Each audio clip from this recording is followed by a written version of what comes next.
Γεια σας φίλες μου.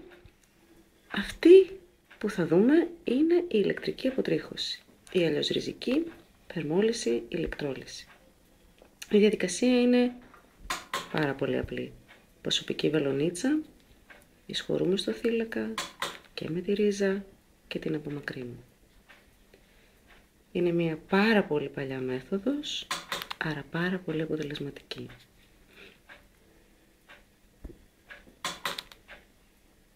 Μπορούμε να απομακρύνουμε τριχοφυΐα ανεπιθύμητη